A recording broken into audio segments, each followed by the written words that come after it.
In the heart of the Wiltshire countryside, a mysterious and ancient enigma stands silent and steadfast, capturing the imagination of historians, archaeologists, and curious minds alike. Stonehenge, with its towering stones and celestial alignment, has baffled scholars for centuries, becoming a symbol of both ancient wisdom and enduring mystery. What drove our ancestors to transport colossal stones over vast distances to construct this sacred site? What celestial dance did they seek to capture in the very fabric of these megaliths? An archaeological site, cemetery, and ancient stone circle monument known as Stonehenge is situated on Salisbury Plain, about 8 miles north of Salisbury, Wiltshire, England. The function of Stonehenge is unknown, although it is most likely a place of worship and a display of the riches and influence of the chieftains, nobles, and priests who commissioned its construction. Many of these individuals are buried nearby in the many barrows. It may have been used to calculate the agricultural calendar and observe the sun and moon, since it was oriented towards the sun. Alternatively, it's possible that the location served as a medical facility or was devoted to the realm of the dead, cut off from the living. It seems unlikely that the Druids used it, but they still assemble there annually to celebrate the Midsummer Dawn. The entrance in the northeast points over the heel stone, a large pillar that is now slanting at an angle and faces dawn. Turning around, it faces the midwinter sunset. Huge numbers of people go there to celebrate the summer solstice as well. Between 3000 and 1520 BCE, throughout the Neolithic period and the Bronze Age, Stonehenge was constructed in 6 phases. Its man-made sarsen stones, arranged in a post and lintel formation, make it unique among prehistoric stone circles. Its smaller bluestones come from a remote location in South Wales, some 100 to 150 miles away. The monument's name most likely comes from the Saxon word Stanhengen, which means gallows or stone hanging. In 1986, Stonehenge and more than 350 other surrounding monuments and henges, including the related temple complex of Vebury, were inducted as UNESCO World Heritage Sites. The construction process of Stonehenge remains one of the great mysteries. Using antler picks, a ditch and bank around 6 feet deep would have been constructed, and the bank itself would have been stacked to a height of 6 feet. Fresh chalk, which was dazzling white at the time of creation, would have made a striking contrast with the surrounding grassland.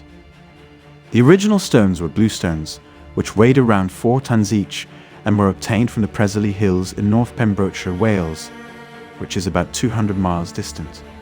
This is the only location in the UK where such stones are found. There is a great deal of archaeological disagreement about the hypotheses about how the stones arrived from Wales to Salisbury Plain.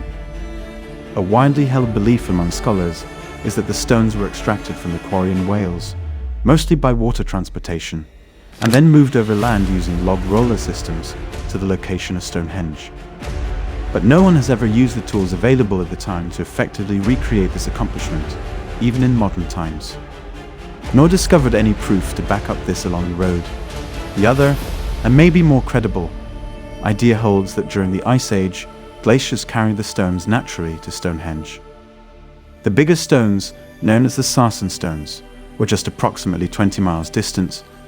Nonetheless, this would have been an enormous task to carry across the uneven terrain without the use of modern equipment, and before the invention of the wheel. Wherever the sarsens were located, they would have been severely chopped and carried, acting as rollers to Stonehenge on tree trunks. It is believed that the labor required to move these enormous stones would have required up to 1,000 workers, and the project may have taken 10 years to finish.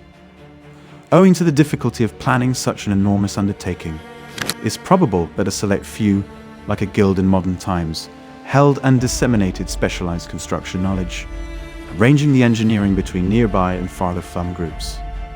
The ideas and values that motivated the people to attempt such a monument must have been instilled in them by leaders spanning many generations. The construction of Stonehenge is done like woodworking. Each stone fits into the other perfectly, because joints and sockets have been cut into the stone. The arches formed by the horizontal stones of Stonehenge are distinctive. These horizontal stones are situated on sloping terrain and were designed to be level.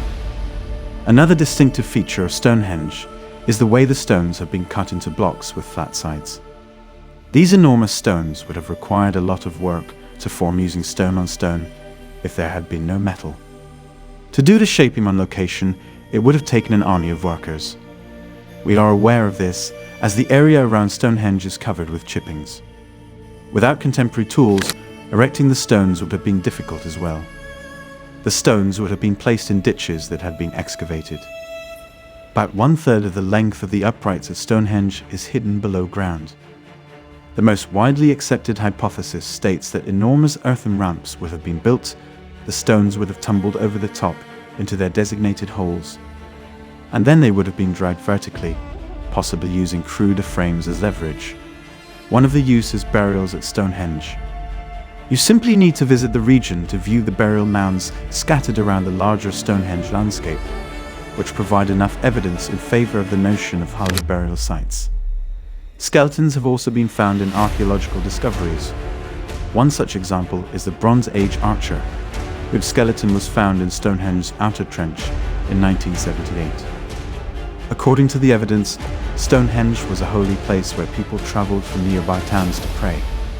At Stonehenge, more than 63 people's bone pieces have been found in recent years. Recent archaeological findings seem to support the theory that Stonehenge was a burial site reserved for the aristocracy, or royals. The numerous archaeological finds made close to Stonehenge indicate that there was a sizable residential area nearby. According to theories, Wiltshire, Darrington Walls, and the enormous earth mound at Salisbury Hill are all part of a greater ritual complex along the nearby Avon, which also comprised Stonehenge. It is believed that the River Avon served as a bridge between the afterlife and the realm of the living. Scholars claim that after a preservice at Wiltshire, individuals went to Stonehenge for the final service. The fact that there is a ceremonial path leading up to Stonehenge suggests that there was a planned procession when the altar stone performed a ritual in the inner sanctuary of Stonehenge. The possibility that the ritual was limited to the upper echelons of society is raised by the fact that Stonehenge was surrounded by banks 6 feet high, making it impossible to see inside. It is also used for astronomical alignments. The fact that the stones are positioned coincidentally suggests that astronomy played a role in the construction of Stonehenge. The purely astronomical hypothesis that Stonehenge was the exclusive domain of a Christ-like person or group that used astronomy to forecast the seasons for farming has been extensively debunked. There is evidence that similar peoples in what is now Europe were able to farm effectively without the use of such buildings, and there may have even been trade or other interactions between them.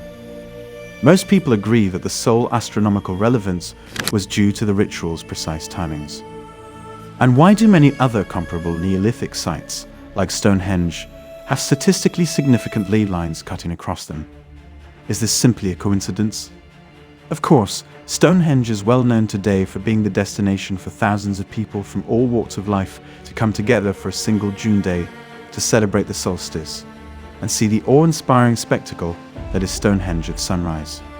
One of the attractions and pleasures of visiting Stonehenge is the fact that no one can definitively say what the monument was used for.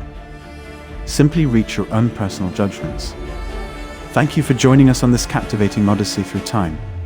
If you found this exploration intriguing, don't forget to subscribe, like, and share.